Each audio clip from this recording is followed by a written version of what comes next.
Hello, everyone. Welcome to the Enthu English Podcast. I'm your host, Klaudia Łojas, and today we're continuing our journey into the world of ants and what they still can teach you about learning English. Last time we explored the idea of fossilized mistakes. Specifically, we dove into the fascinating world of ants and drew unexpected yet powerful analogies to language learning. What did you learn? Do you remember? Anything coming up? Well, you could say this. If you did listen carefully, you learned how ancient fossils can mirror fossilized mistakes in your speaking habits. And why breaking those patterns requires more than just a quick fix. So what are these fossilized mistakes again?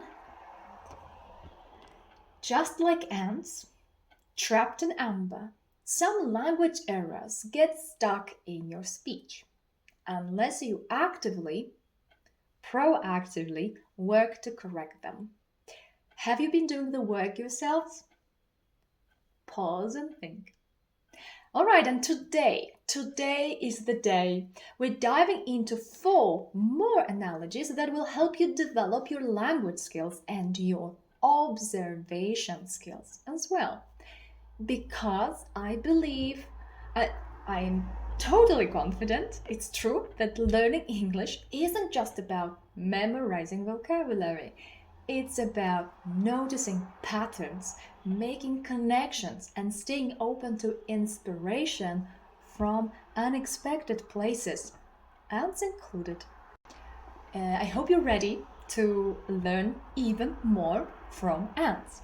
Let's get into the other ant lessons that I personally walked away with. This one comes from how ants are able to search and monitor their environment with the help of, among other things, chemical and tactile cues. In other words, signals. But what is this about? It's really nothing else than their mind-blowingly powerful sensory skills, using pheromones to guide themselves around and their antennae to gather information from outside. So the key to their success, it seems, lies in having all the necessary mechanisms in place to help them navigate their surroundings. And now what about you? You, as a mindful and ideally focused learner in the world of all these distractions, so, as a focused learner of English, can develop an understanding of any written and audio text you come across in much the same way. The condition?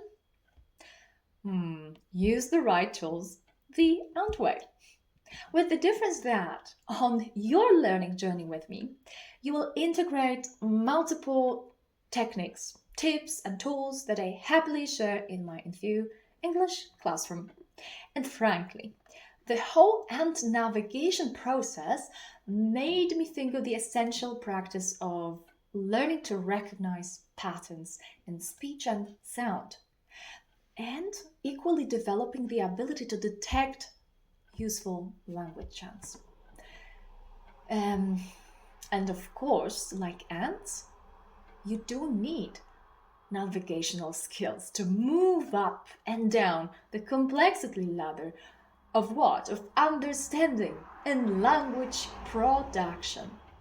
The point I'm trying to make is to the importance of being able to know where to go next and how to go back to what you've learned. Because without such memory lanes, learning new things is challenging and frustrating.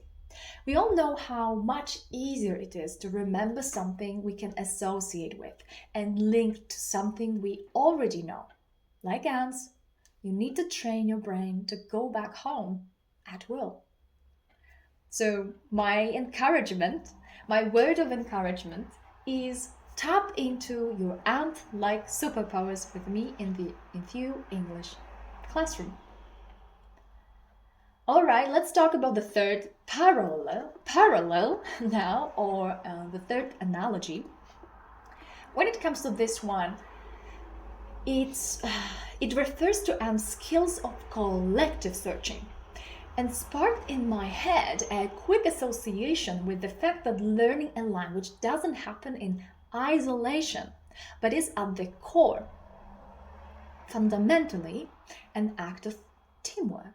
Well, it's about communication, doing something together, right? Communion.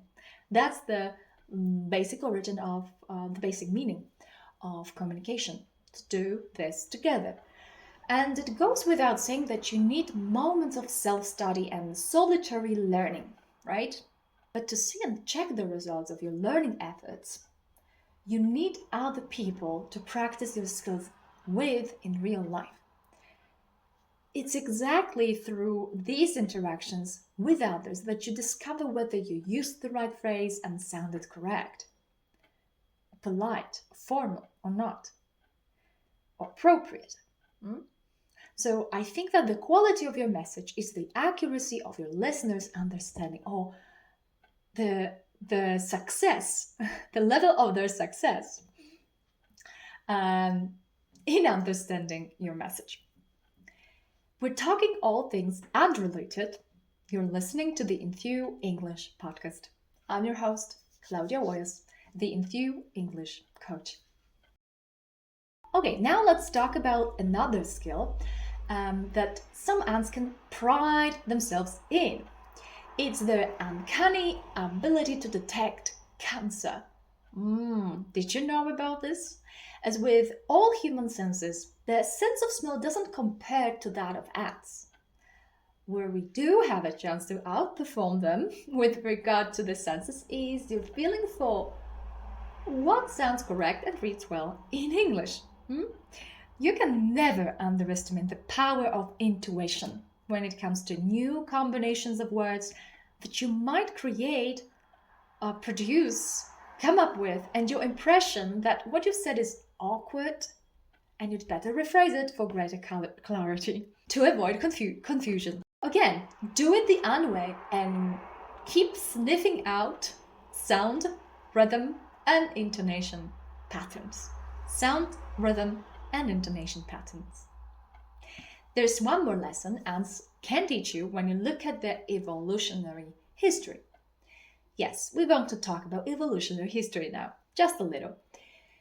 Let me first simplify things. We're going to divide species into extinct and modern. Those ants that we consider extinct are a thing of the past, while those living, let's call them modern ants. Now, think of the same idea in reference to what becomes extinct, quote unquote, as you make steady progress and develop more effective ways of expressing what you truly have in mind. Your learning journey is full of such moments. When you let go of fossilized mistakes, you already know quite a bit about them, or when you give up on overusing certain words in favor of quote unquote modern, or in other words, updated knowledge and upgraded skills. We all need to release what should go extinct. Sometimes it does on its own, without us realizing it. Hallelujah. But it won't get us very far if we don't learn what speaking habits to ditch, what speaking habits to say goodbye to, and which to embrace, which to welcome with open arms as you continue learning English. Okay, ready for wrapping things up? By demonstrating the fruits of my committed listening practice as any other type of language learning activity, I hope you have heard how beneficial it can be to listen with an open mind and readiness to catch, analyze, and apply new nuggets of knowledge elsewhere. Why don't we check what you have caught? What has caught your attention. Let's circle back to the previous episode as well, where we began our time travel all the way back to 13 million years ago. Here's the summary question. What's the connection between ants and making language mistakes, ants and developing understanding of what you're reading and hearing, ants and the role of other people in your learning efforts, ants in your linguistic intuition, and finally, ants and the need to stay up to date? Give it some thought. Until you hear from me again, promise you'll share the joys of speaking English and communicating your ideas in creative ways. That's the episode that demonstrates this and plays with language across two seemingly unrelated areas, ants and language learning. What's the connection again?